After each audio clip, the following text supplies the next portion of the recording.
ఈ మొదటి పునరుద్ధాన కోడికకు కృతజ్ఞత కోడికకు కూడి వచ్చిన మీ అందరికీ నా హృదయపూర్వకమైనటువంటి వందనాలు చెల్లిస్తున్నారు.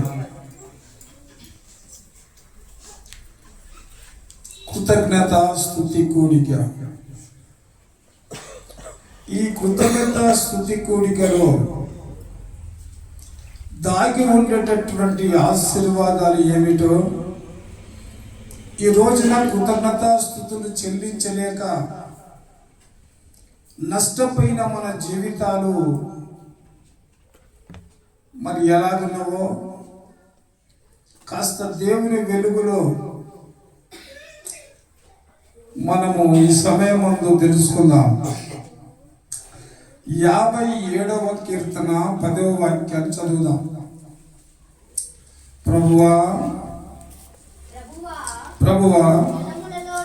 జనములలో నీకు కృతజ్ఞతాస్తుతులు నేను చెల్లించదను, ప్రజలలో నేను కీర్తించదనని చెప్పి భక్తుడు తెలియజేస్తున్నాడు. నేను స్తుతిస్తాను, నేను కీర్తిస్తాను. ఎక్కడ? ప్రజలలో. చాలా అందరికి బాగా పరిచయమైనటువంటి వాక్య భాగము 103వ కీర్తనలో మరి 2వ వచనంలో మనం చదివినట్లయితే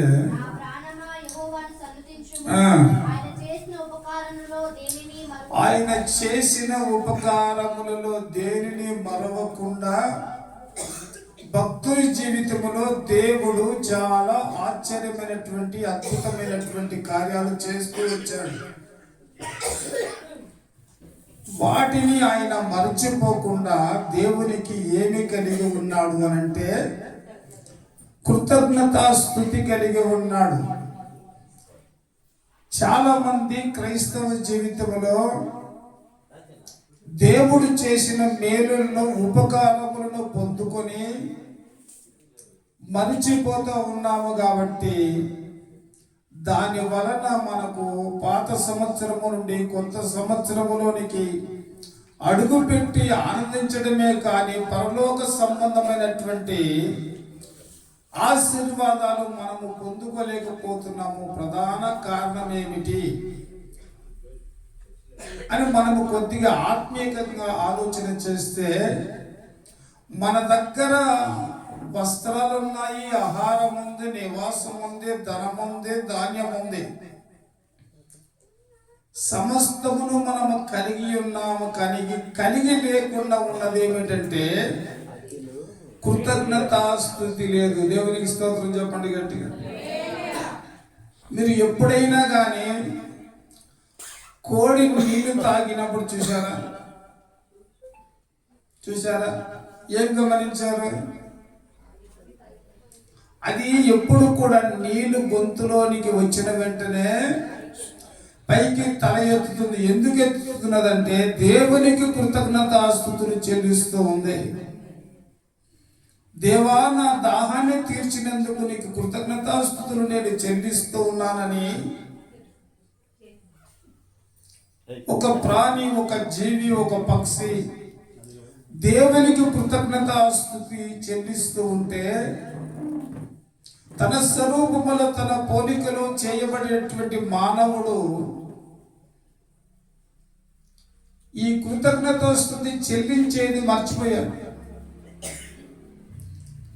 బాగా ఈ సమయం ముందు ఒక 2 నిమిషాలకి మీరు ఆలోచన చేస్తే మీ వయసును బట్టి, మీ విశ్వాసాన్ని బట్టి ఎన్ని కొత్త సంవత్సరాలు చూశారు.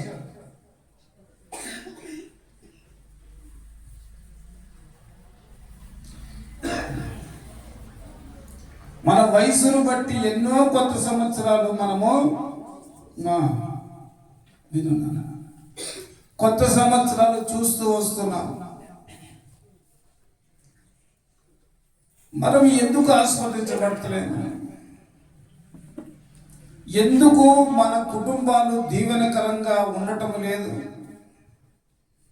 ఒకడు బాగుపడుతున్నాడు, దావీదు వర్ధిల్లుతున్నాడు, సౌలు నిరసిస్తూ ఉన్నాడు. దావీదులో ఏముందంటే దేవునికి కృతజ్ఞతాస్తుతి చెల్లించే మనసు ఉంది. దేవునికి స్తోత్రం చెప్పండి. సమస్త సృష్టిని మానవుని చేసినటువంటి దేవాది దేవుడైనటువంటి యేసయ్య కూడా ఒక చక్కటి అలవాటు ఉంది. మత్తయి సువార్త 15వ అధ్యాయం 36వ వాక్యాన్ని మనం చదివితే చూడండి, చాలా చక్కని మాట చెప్పారు. ఆ 7 రొట్టెలను ఆ చేపలను పట్టుకొని కృతజ్ఞతాస్తుతులు చెల్లించి వాటిని విరిచి తన శిశువులకు ఇచ్చిన. గట్టిగా చెప్పండి. ఎవరికి అలవాటు ఉంది కృతజ్ఞతాస్తుతులు తండ్రికి చెల్లించే అలవాటు? దేవాది దేవుడు సృష్టికర్త, ఆయనకే ఆ అలవాటు ఉంటే ఆయన మనకు తండ్రి, ఆయన మనకు స్నేహితుడు, ఆయన మనకు ప్రాణప్రియుడు. ఆయనకే అలాంటి గుణ లక్షణాలు ఉంటే ఆయన బిడ్డలుగా మనకేముండాలా చెప్పండి? ఏముండాలి మనకు? ఆయన బిడ్డలుగా. మరి సంవత్సరము, నూతన సంవత్సరంలో అడుగు పెట్టావు, ఏ తీర్మానం చేసుకున్నావు? నేను నీకు కృతజ్ఞతాస్తుతులు చెల్లించాలయ్యా. ఈ నూతన సంవత్సరాన్ని చూడక ఎంతో మంది గత మాసంలో చూసినట్లయితే ప్రయాణముల ద్వారా ఎంతో మంది ఎక్కువ మటుకు బస్సులో యాక్సిడెంట్లు జరిగాయి. ఏ వార్త చూసినా మరణకరమైనటువంటి వార్తనే కానీ సంతోషకరమైనటువంటి మరణ వార్త మనం వినలేకపోయాం. ఏదో దేవుని మందిరానికి వస్తున్నాము, 4 మాటలు వింటున్నాము, నేను పరలోక రాజ్యానికి వెళ్ళిపోతాను, ఇక నాకు ఏ అభ్యంతరం ఉండదు అని మీ జీవితంలో మీరు ఎప్పుడు కూడా అనుకోవద్దు. దానికి కొన్ని నియమాలు ఉన్నాయి, నిబంధనలు ఉన్నాయి, కట్టడలు ఉన్నాయి, ఆజ్ఞలు ఉన్నాయి. ఇవన్నీ దాటుకుంటూ వెళితే నేనే మార్గము, సత్యము, జీవము ఎన్ని అన్నాడు? ఇప్పుడు పరలోక రాజ్యానికి పోవాలంటే ఎక్కడున్నాం మనము? మార్గములో ఉన్నాము. ఇంకెక్కడికి పోవాలా? ఆ తర్వాత అంటే ఒక్క మెట్లులోనే ఉంటే మనకు 60-70 సంవత్సరాల వయసు వచ్చింది. ఆ 2 మెట్లు ఎలా ఎక్కగలుగుతావు? అవి దాటన్నా వద్దా? ఎక్కడ మన విశ్వాసం? కొంతకాలంగా మనం ఉండబోయేది. మనలో ఉండేటటువంటి చేదును మనము తీసుకోకపోతే దేవునికి కృతజ్ఞతాస్తుతులు మనం చెల్లించలేదు. ఇంకా చీకటి ఉండగా పెందల కాడ యేసయ్య అరణ్యములకు వెళ్ళి ఆయన ప్రార్థనలో గడుపుతూ వచ్చాడు. చలికాలం కదమ్మా, బాగా ఎండెక్కితే కానీ మెలకు రాదు.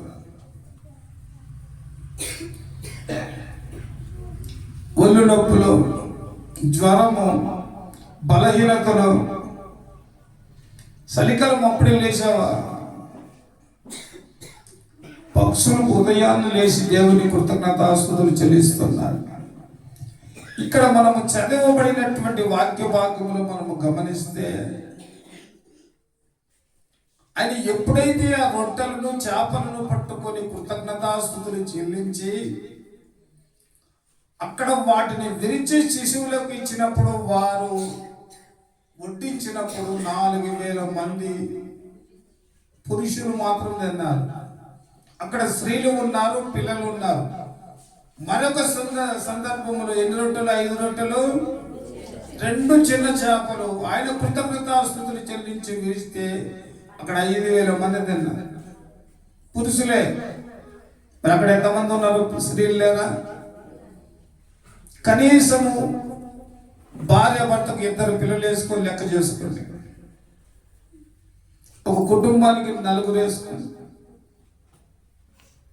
ఈ కృతజ్ఞతాస్తుతులు చెల్లించడం ద్వారా దేవుని ఆశీర్వాదము 2 అంతలుగా మారుతుంది. దేవుని స్తోత్రం చెప్పండి.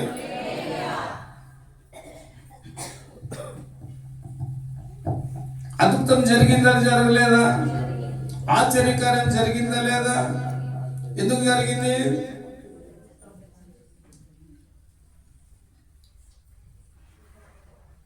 ఇప్పుడు అలవాటు మనకు రావాలి.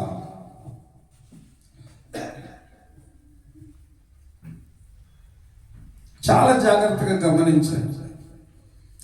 దేవుని బిడ్డలు ఆస్వాదించబడాలంటే ఈ నూతన సంవత్సరంలో ఈ శ్రేష్టమైనటువంటి మంచి సమయంలో నువ్వేమీ చేయొద్దు, ప్రార్థన చేయొద్దు, నువ్వు ఏమి చేయొద్దు. నీ నోట కృతజ్ఞతా స్తుతి మాత్రము చెల్లించగలిగితే నిన్ను పట్టి పీడిస్తున్నటువంటి దరిద్రత, మాంత్రిక శక్తుల యొక్క ప్రభావము, చాతబడి క్రియలు సమస్తము పటాపంచలైపోయి నీ ఇంటిలో దేవుని యొక్క వెలుగు ప్రవేశిస్తుంది. నువ్వు ఏమి చేయనక్కర్లేదు. సమయము దొరికినంత అప్పుడల్లా దేవునికి కృతజ్ఞతాస్తుతులు చెల్లిస్తూ ఉండు. నీ నోట ఎల్లప్పుడూ ఏముండాలా? కృతజ్ఞతాస్తుతులు ఉండాలా. ఇప్పుడు మనకు ఒక ఆలోచన రావచ్చు, ఎందుకు దేవునికి కృతజ్ఞతాస్తుతులు చెల్లించాలి? మరొకసారి జ్ఞాపకం చేసుకో. ఇప్పుడు మనం ఏమి చెల్లించడానికి వచ్చామో ఏదో మారుతుంది చూడండి.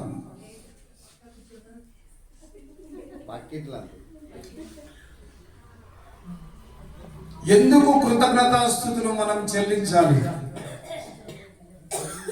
మీ మనసును దేవుని యొక్క వాక్యము పైన పెట్టండి. ఆ తర్వాత మీరు నవ్వుకుందరు. 106వ కీర్తన 47వ వాక్యాన్ని చదువుదాం. యెహోవా మా దేవా, మమ్ములను రక్షింపుము. మేము నీ పరిశుద్ధ నామమునకు కృతజ్ఞతాస్తుతులు చెల్లించినట్లును నిన్ను స్తుతించుచు అన్య జనులలో నుండి పోగు చేయము, మమ్ము పోగు చేయము. ఇప్పుడు చెప్పండి, ఎందుకు కృతజ్ఞతాస్తుతులు మనం చెల్లించాలి అంటే, ఆయన పరిశుద్ధుడు కనుక, పాపము లేనివాడు కనుక, కామ క్రోధ మదమచ్చర్యాలు లేనివాడు కనుక, ఆయన అద్భుత ఆశ్చర్య కార్యములు చేయగలిగిన దేవుడు కనుక ఆయనకు మనము కృతజ్ఞతాస్తుతులు చెల్లించాలి. ఎందుకు చెల్లించాలా చెప్పండి. ఒక అధికారి మన దగ్గరకు వచ్చాడు అనుకుందాం. ఆయనకి ఏం చేస్తాము? ఎన్నిసార్లు దండం పెడతాము? ఆయన దండం పెట్టొద్దన్న దండం పెడతాం. మనిషికి మనిషి కృతజ్ఞతాస్తుతులు చెల్లించటం వల్ల ఏమో ఒరిగేది లేదు. నీ ద్వారా కృతజ్ఞతాస్తుతులు పొందేటటువంటి వాడు ఏమై ఉండాలి అంటే పరిశుద్ధుడై ఉండాలి. దేవునికి స్తోత్రం చెప్పండి. లేవికాండము 19వ అధ్యాయం 2వ వాక్యం చదువుదాం. మీరు పరిశుద్ధులై ఉండవలెను,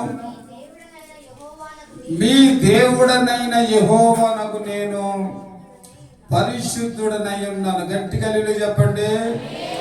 మనము ఆరాధిస్తున్నటువంటి దేవుడు సర్వలోకాన్ని ఒక ప్రశ్న వేశాడు. నాలో పాపమున్నట్లుగా ఎవరైనా దాన్ని నిరూపించగలిగిన వాడు ఎవడైనా ఉన్నాడా అని ఛాలెంజ్ చేశాడు. శాస్త్రులు, పరిచయులు, సద్దుకయ్యులు శత ప్రయత్నాలు చేసి వారి జీవితంలో ఓడిపోయారే కానీ చివరికి పిలాతు కూడా అన్నాడు, ఈయన యందు ఏ దోషము మాకు కనరాలేదు, ఈయన నిరపరాధి.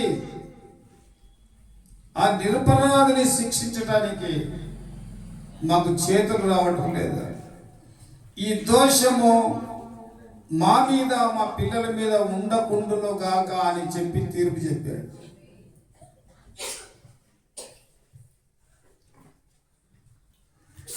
మన ఇంట్లో ఒక కుక్క పిల్లని పెంచుకుంటున్నాం. చాలా అల్లార బుద్ధిగా ఉంది, చూడడానికి ముచ్చటగా ఉంది. దాన్ని ఏం చేస్తాం? ఎవరైనా అడిగితే ఏం చేస్తుంది చెప్పండి? పలాని పేరు, ఈ కుక్క పేరు, ఇది చాలా మంచి బుద్ధి కలిగినటువంటి కుక్క అని చెప్తాం. అదే ప్రకారంగా మనం ఆరాధిస్తున్నటువంటి దేవుడు ఎలాంటి వాడో నువ్వేం చేయాలని జీవితంలో ఇతరులకు పాత సంవత్సరం చెప్పకపోయినా కొత్త సంవత్సరం అనే చెప్పాలి. ఆయన పరిశుద్ధుడు, పాపము లేనటువంటి వాడు అని నీవు తెలియచేయాలి. యెషయా గ్రంథము 6వ అధ్యాయము 3వ వచనంలో మనం గమనిస్తే ఉజ్జియా రాజు మృతి పొందిన దినములలో జరిగిన సంఘటన చూద్దాం. యెషయా గ్రంథము 6:3, వారు యెహోవా పరిశుద్ధుడు, పరిశుద్ధుడు, పరిశుద్ధుడు, సర్వలోకము ఆయన మహిమతో నిండి ఉన్నది. దేవునికి స్తోత్రం చెప్పండి.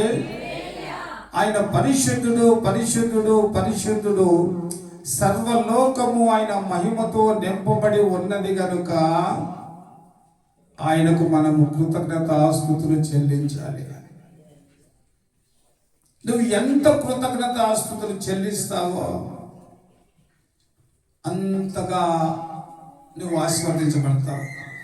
తెలియని ఆశీర్వాదాలు దేవుడు నీ జీవితంలో నీకు ఇవ్వాలి అని అంటే నువ్వేదో వ్యసన పడిపోయి ఉండే సమస్యలకు తట్టుకోలేక ఆత్మహత్యలు చేసుకోవడము, రకరకాల పనులు చేయొద్దు, వ్యర్థమైన పనులు చేయొద్దు. నీ సమస్యకు పరిష్కారము ఒకటే, దీవెన పొందాలని ఆశ కలిగిన ప్రతి కుటుంబము ఉదయాన్నే లేచి ఆయనకు కృతజ్ఞతాస్తుతులు చెల్లించి చూడు. ఈ నూతన సంవత్సరములో నీ కుటుంబములో అద్భుతములే అద్భుతములు, ఆశ్చర్యమైన కార్యాలే జరిగిస్తాడు దేవుడు. దేవునికి స్తోత్రం చెప్పండి. ఇప్పుడు చెప్పండి, ఎందుకు ఆయన కృతజ్ఞతాస్తుతులు చెల్లించాలి?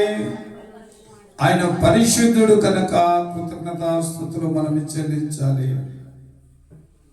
75వ కీర్తన మొదటి వాక్యం చదువుదాం.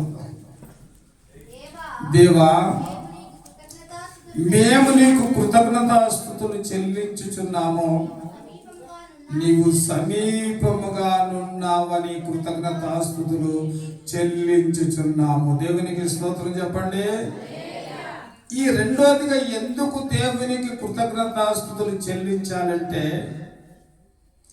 తన బిడ్డలకు ఆయన ఎల్లప్పుడూ ఎక్కడ ఉండేవాడంటే సమీపముగా ఉండే దేవుడు. అందరు చెప్పండి.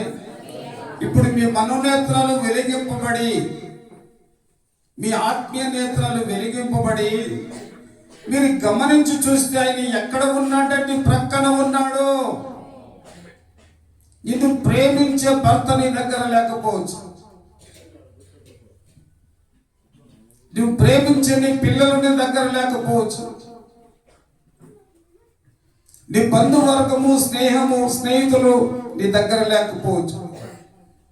నేను ఆరాధిస్తున్నటువంటి దేవుడు, నేను నమ్మిన దేవుడు, ఆయన ఆపత్కాలములలో నాకు సమీపముగా ఉండే దేవుడు. దేవునికి స్తోత్రం చెప్పండి గట్టిగా.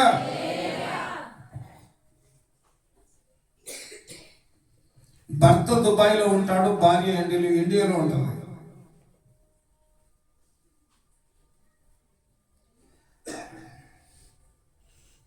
సమస్య వచ్చింది, అనారోగ్యం వచ్చింది, హాస్పిటల్ తీసుకుపోతాడమ్మా.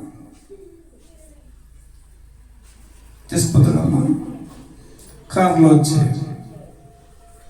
విమానంలో వచ్చి తీసుకుపోలేదు. నువ్వు ఏ స్థితిలో ఉన్నా, అర్ధరాత్రి అయినా, పగటి వేళ అయినా, రాత్రి వేళ అయినా, తండ్రి అని ఒకసారి నీ మనసారా నువ్వు పిలిస్తే ఆయనకి సమీపముగా ఉండే దేవునికి స్తోత్రం చెప్పండి. అట్టి సమీపముగా ఉండేటటువంటి దేవునికి మనం ఏం చేయాలంటే ప్రజల మధ్యలో కృతజ్ఞతాస్తుతులు చెల్లించాలి. దేవునికి స్తోత్రం చెప్పండి. ఈ లోకము నిన్ను విడిచిపెట్టిన నువ్వు భయపడిన అవసరం లేదు. నీ స్థితిగతులు బాగా ఉన్నప్పుడు 10 మంది నిన్ను వెంబడించారు. ఇప్పుడు నీ స్థితిగతులు బాగలేవు, ఎవరు నిన్ను ప్రేమించరు. అలాంటి పరిస్థితుల మధ్య, అలాంటి సమస్యల మధ్య దేవుడే నాకు సమీపముగా ఉన్నాడు అని నువ్వు విశ్వసించి ఆయనకు కృతజ్ఞతాస్తుతులు చెల్లిస్తే నీ జీవిత సమస్యలన్నీ కూడా ఆయన పరిష్కరించి ఈ నూతన సంవత్సరములో నూతనమైనటువంటి కార్యాలు నీ బ్రతుకులో, నీ జీవితములైన చేస్తాడు. ఆయన చేయుటకు సమర్థత కలిగినటువంటి దేవుడు. దేవునికి స్తోత్రం చెప్పండి గట్టిగా.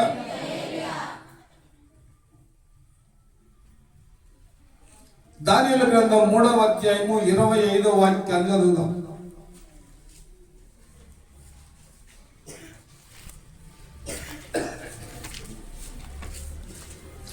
దానియేలు గ్రంథము 3:25. అందుకు రాజు నేను నలుగురు మనుషులను బంధకములో లేక అగ్నిలో సంచరించుట చూచుచున్నాను. దేవునికి స్తోత్రం చెప్పండి. ఇక్కడ షడ్రక్, మేషక్, అబేద్నెగోను, దానియేలును మండుచున్న అగ్నిగుండములో 7 అంతలు రెట్టింపు చేసి రాజు అందులో పడవేస్తే ఆ అగ్నిగుండములో ఎవరు ఉన్నారంటే దేవాది దేవుడు వారికి సమీపముగా ఉన్నాడు. నీ కష్టములో, నీ వ్యాధిలో, నీ బాధలలో, నీ కన్నిటిలో, నీ దుఃఖములో ఆయన నీకు సమీపముగా ఉండే దేవుడు. దేవునికి స్తోత్రం చెప్పండి. కుష్ఠరోగులు దుఃఖపడుతూ యేసయ్య దగ్గరికి వచ్చారు. అయ్యా, నీకు ఒకవేళ మా పైన జాలి గాని ప్రేమ గాని కలిగి ఉంటే, నీకు ఇష్టమైతే మమ్మలను బాగుపరచమని ప్రాధేయపడ్డప్పుడు ప్రభువు అన్నాడు, మీ దేహాలను మీ యాజకులకు కనబరచుకోమని చెప్పినప్పుడు మార్గములో వారు స్వస్థత పొందారు. కుష్ఠరోగిని ఎప్పుడు కూడా పాలెము వెలుపల ఉంచుతారు, ఇంట్లో ఉంచరు. యూదుల ఆచారము ప్రకారంగా యూదులకు ఒక క్రమం ఉంది. వాళ్ళు ఏం చేసేవారు అంటే కుష్ఠ వ్యాధులను ఊరవతల ఉంచేవారు. ఏ విషయానికైనా వారు ఊర్లో పడికి రావడానికి లేదు.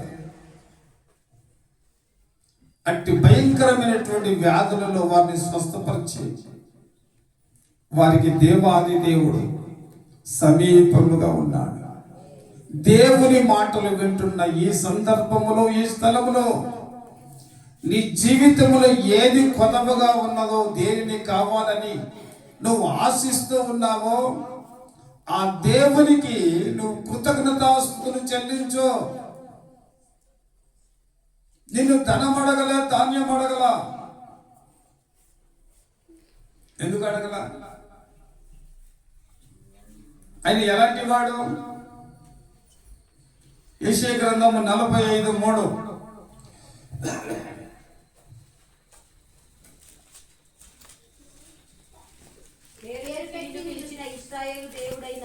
పేరు పెట్టి పిలిచిన ఇశ్రాయేలు దేవుడైన యెహోవాను నేనే అది నీవు తెలుసుకొనున్నట్లు అంధకార స్థలములలో ఉంచబడిన నిధులను, రహస్య స్థలములలో దాచబడినటువంటి ధనమును నీకు ఇచ్చేదను. దేవునికి స్తోత్రం చెప్పండి.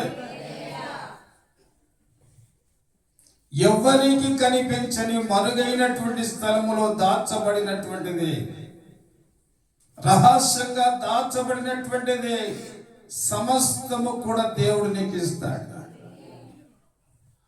ఎన్నడూ చూడనటువంటి ఆశ్చర్యమైనటువంటి కార్యము నీ బ్రతుకులో జరగాలంటే ఈ నూతన సంవత్సరములో అడుగుపెట్టిన నీవు దేవునికి కృతజ్ఞతాస్తుతులు చెల్లించాలి. ఎందుకు చెల్లించాలి చెప్పండి అమ్మా. ఆయన ఎక్కడున్నాడు? బెంగళూరులో ఉన్నాడు. అని మన దగ్గర ఉన్నాడు. నువ్వు విశ్వసిస్తే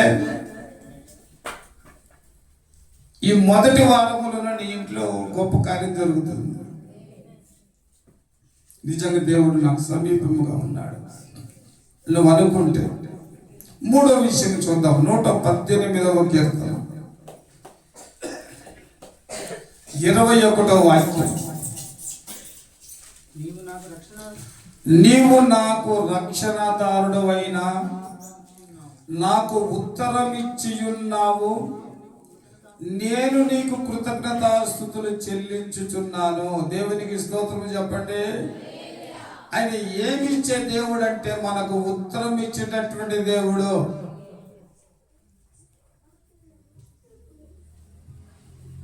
ఏది మంచిగా నిద్రపోతా ఉన్నాడు.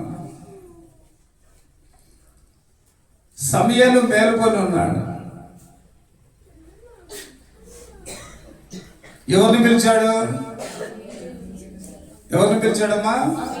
సమయాన్ని పిలిచాడు. ఎందుకు సమయాన్ని పిలిచాడు? ఆయన ప్రార్థన మనవులను దేవుడు ఆలకించాడు. దేవునికి స్తోత్రం చెప్పండి గట్టిగా. కాబట్టి ఇర్మియా 33:3లో కూడా ఏమంటున్నాడు? నాకు మొరపెట్టుము, నేను నీకు ఉత్తరం ఇచ్చేదను. నువ్వు గ్రహింపలేని గొప్ప సంగతులను, గూఢమైన సంగతులను నీకు తెలియజేతును.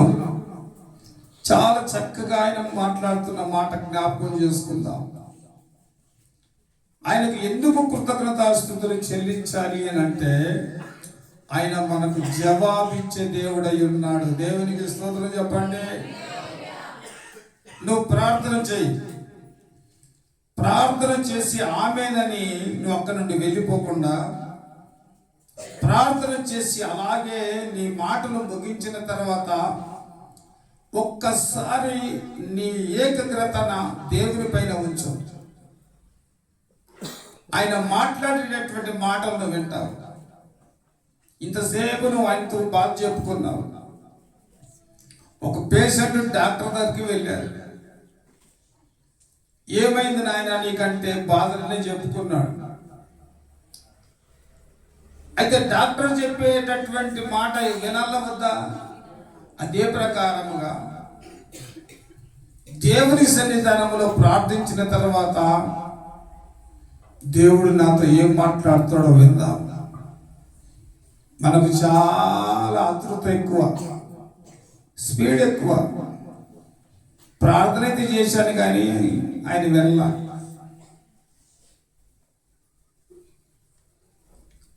ఆయన నీతో మాట్లాడాలంటే నువ్వు ఆయనకి ఏమి ఇవ్వాలా?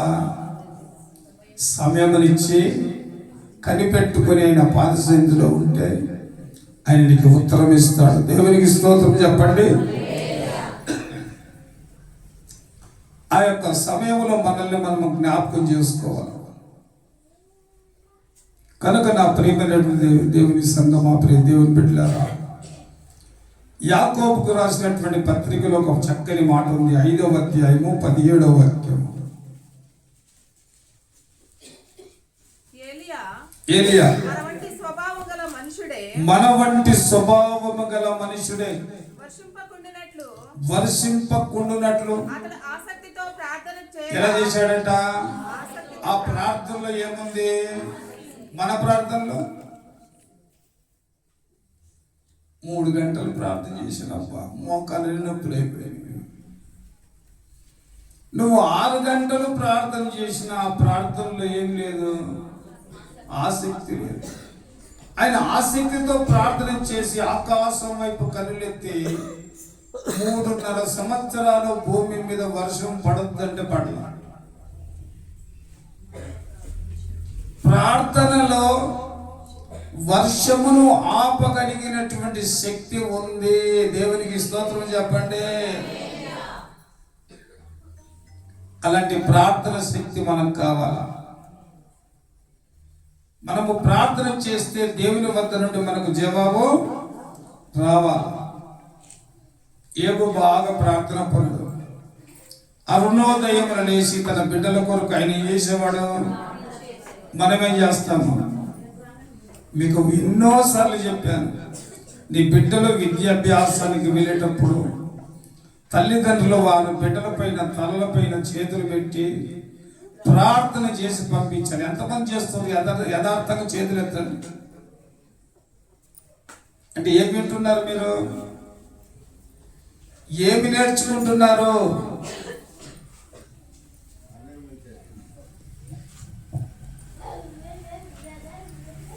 ఏమి నేర్చుకుంటున్నాము? మనము ఏమి ఆలకిస్తున్నాము? ఏదో వ్యాపారాల్లో పని పాట లేకుండా ఆయన వస్తున్నాడు, 4 మాటలు చెప్తున్నాడు, వెళ్ళిపోతున్నాడు అనేటటువంటి భావన వద్దు. దేవుని మాటలు వినండి. వాటిని హృదయం అనే పలక మీద మీరు రాసుకుంటే మీరు దీవించబడతారు. దేవునికి స్తోత్రం చెప్పండి. అట్టి ప్రార్థన పరుడు కాబట్టి సమస్తమును కోల్పోయిన యోబు జీవితంలో 1:21 నేను నా తల్లి గర్భము నుండి దిగంబరినై వచ్చి తిని దిగంబరినై అక్కడికి వెళ్ళెదను. యెహోవా ఇచ్చెను, యెహోవాకు కృతజ్ఞతాస్తుతులు చెల్లించెదను. దేవునికి స్తోత్రం చెప్పండి. అలా ప్రార్థన పరుడు కృతజ్ఞతాస్తుతులు చెల్లించేవాడు గనుక 42:12 మనము చూస్తే యెహోవా యోబును మొదట ఆశీర్వదించిన దానికంటే మరి అధికముగా ఆశీర్వదించును. దేవునికి స్తోత్రం చెప్పండి. రెట్టింపు ఆశీర్వాదము యోబు పొందగలిగాడంటే ఆయన ఏమి చేశాడంటే దేవునికి కృతజ్ఞతాస్తుతులు చెల్లించాడు. నా ప్రియ దేవుని సంగమా, దేవుని రాకడ చాలా సమీపముగా ఉంది. లోక పరిస్థితులన్నీ కూడా తారుమారుగా ఉన్నాయి. ఒక వ్యక్తి చర్చిలో అడుగుపెట్టి దౌర్జన్యము చేయాలంటే, ఒక వ్యక్తి ఒంటరిగా రావాలంటే భయం. అలాంటిది దేవుని యొక్క ఆరాధనను ఆటంకపరుస్తూ ఉన్నారు. మనం ఎక్కడున్నామో కన్నీరు కార్చి ఇర్మియా వలె ప్రార్థన చేసి ప్రాలాపించి తొక్కపడి కన్నీటితో మన హృదయాన్ని తడుపుకునేటటువంటి సమయం. యోబుని దీవించిన దేవుడు నిన్ను కూడా దీవిస్తాడు. ఒక్క మాట చూసుకొని ప్రార్థన చేద్దాం. ప్రసంగి గ్రంథము 5వ అధ్యాయం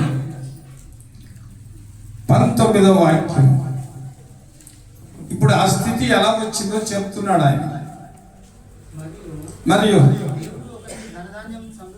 దేవుడు ఒకనికి ధనధాన్య సమృద్ధినిచ్చి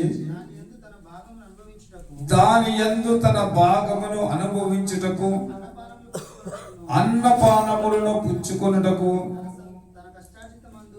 తన కష్టార్జితమందు సంతోషించుటకు వీలు కలగజేసిన ఎడల అతనికి ఆ స్థితి దేవుని వద్ద నుండి వచ్చును. దేవునికి స్తోత్రం చెప్పండి.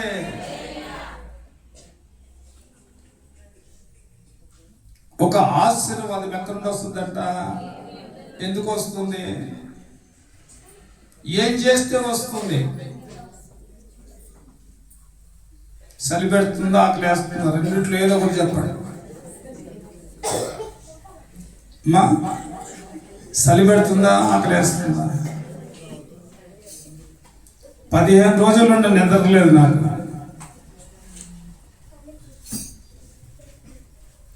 ఆరోగ్యం బాగా నీరసంగా ఉంది. ఒక బ్రదర్కు అనారోగ్యంగా ఉన్నా మమ్మల్ని వేసుకుని తిరుగుతూ ఉన్నట్టు.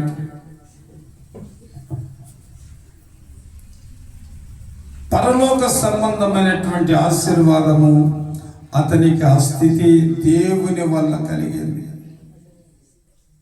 నీ దైనందినటువంటి జీవితంలో, నీ కుటుంబంలో, నీ బ్రతుకులో ఎవరి వైపు నువ్వు చూడక దేవుడు పరిశుద్ధుడని, ఆయన సమీపముగా ఉన్నాడని, ఆయన మనకు జవాబిచ్చే దేవుడని నువ్వు గ్రహించి కృతజ్ఞతాస్తుతులు చెల్లిస్తే చాలు.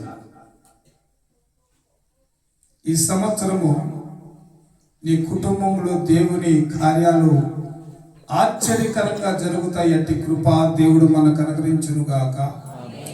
తల్ల ఉంచి కళ్ళు మూసుకొని ప్రార్థన చేసుకుందాం. మన మధ్యలో సత్యం బ్రదర్ ప్రార్థన చేస్తాం.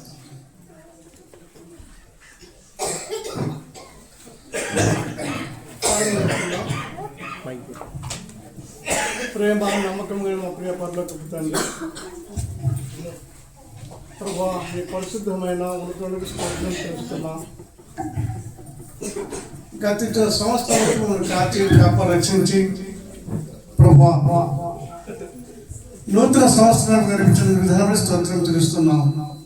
మా దేవా, మా రక్షకుడవు, మా దేవుడవు, మీ కృప, మీ కనికరము ప్రభునైనా మా ఇంత ఉంచినాం కాబట్టి ప్రభా సజీవుగా ఉంచడం స్తోత్రం తెలుస్తున్నాం. ప్రభునైనా రాత్రి వేళ కోరిక ఏదేమి తెలుస్తుందో ప్రభా మీకు తెలుస్తుంది.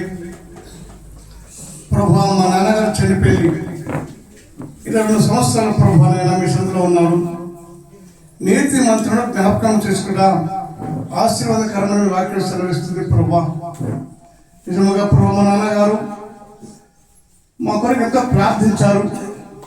ఆ ప్రార్థన ఫలితమే తన కుమారుడు, తన బిడ్డలు ప్రభా రక్షణలో మీ సన్నిధానంలో స్తోత్రం తెలుస్తున్నాం. ప్రభా జ్ఞాపకం చేసుకోండి. అలాగే ప్రభునైనా చిన్న మంద భయపడని చెప్పిన దేవా, మీ దాసుని నడిపించి ప్రభా మీరు మాతో మీరు మాటలకు స్తోత్రం తెలుస్తున్నాం. ప్రభా మీ దాసు అనారోగ్యము ఉన్న బలహీనము ఉన్న ప్రభునైనా మీ కృపలో జ్ఞాపకం చేసుకోండి. మంచి ఆరోగ్యం దయచేసి ప్రార్థన చేస్తున్నాం. వారి కుటుంబాన్ని కూడా దీవించి ప్రభు ఆశీర్వదించి ప్రార్థన చేస్తున్నాము. తండ్రి, ప్రార్థన ఎంత విలువైనది, ప్రార్థన ఎంత శక్తి గలది. ప్రభా ప్రార్థించినప్పుడు ప్రభా ఏలియా ప్రార్థన ఆలకించిన దేవా, యెహోషువ ప్రార్థన ఆలకించిన దేవా, హన్నా ప్రార్థన ఆలకించిన దేవా, దావీదు ప్రార్థన ఆలకించిన దేవా, ఈ రాత్రి వేళ ప్రభా మీ దాసుడు చెప్పిన వాక్యాన్ని బట్టి ప్రార్థన చేస్తున్నాం. అలాగే ప్రభా ఈ దిన కుటుంబానికి ప్రార్థన చేస్తున్నాము. తండ్రి, ప్రేమను బట్టి జీవితం బట్టి ప్రార్థన చేస్తున్నాం. ప్రభా వారిని చేర్చిన పనిలో రాకపోకలను కృపణ జ్ఞాపకం చేసుకునండి. వారికి ఇచ్చిన ప్రేమించిన కుమార్తెను స్తోత్రం చేస్తున్నాం. ప్రభా బీటెక్ చదువుతుండగా కాలేజీకి పోయేటప్పుడు వచ్చేటప్పుడు కృపణ జ్ఞాపకం చేసుకోండి. ఏ దృష్టిని ముట్టకుండా మీ జ్ఞానం దయచేయండి, మీ ఆలోచన దయచేయండి. ప్రభా బీటెక్ 4 సంవత్సరాల పూర్తిలో సహాయం చేయండి. ప్రభా వచ్చిన ప్రతి ఒక్కరిని దీవించమని, ఏ కుటుంబంలో ఏ సమస్య ఉన్నాయో మాకు తెలియదు కానీ అందరూ విధానం పరిశీలిస్తున్న దేవా కుటుంబం సమాధానం దయచేయండి. నూతన సంవత్సరంలో మీద భయం కలిగి జీవించాలి, మీద భక్తి కలిగి జీవించాలి, మీద నమ్మకం కలిగి జీవించాలి. ప్రభా దుష్టుడు ఒకడున్నాడు, ఎవరిని మృగుదనని అట్టి దుష్టిని యేసు క్రీస్తును బంధించండి. మీ పరిశుద్ధాత్మ దయచేయండి ప్రార్థన చేస్తున్నాం. ప్రభా సహాయం చేయమని, ప్రభా మీ దాసుని ఈ కుటుంబమును వచ్చే ప్రతి ఒక్కరిని జ్ఞాపకం చేసుకుని దీవించమని, మా కుటుంబాలు కూడా జ్ఞాపకం చేసుకోమని త్వరగా రాని యేసు నామములో ప్రార్థించి అడిగి వేడుకొనుచున్నాము తండ్రి. ఆమేన్. తండ్రి అయిన దేవుని ప్రేమ, ప్రభు అయిన యేసుక్రీస్తు యొక్క కృప, పరిశుద్ధాత్మని అన్యుల సావాసము ఇప్పుడు ఎల్లప్పుడు కూడిన మనకు పరిశుద్ధులకు ఆయన సన్నిధి సదా తోడయుండి నడిపించును గాక. చెప్పండి గట్టిగా హల్లెలూయా. ప్రభువు నామమున మీకు అందరికీ కూడా వందనాలు. మీ కొరకు చక్కటి ఆతిథ్యాన్ని సిద్ధపరిచారు. ప్రతి ఒక్కరు కూడా ఆతిథ్యాన్ని స్వీకరించి సంతోషముగా దేవుని ఆశీర్వాదాలను మీ ఇంటికి తీసుకొని వెళ్ళాలని ప్రభు ప్రేమను బట్టి మీకు తెలియజేస్తున్నాను.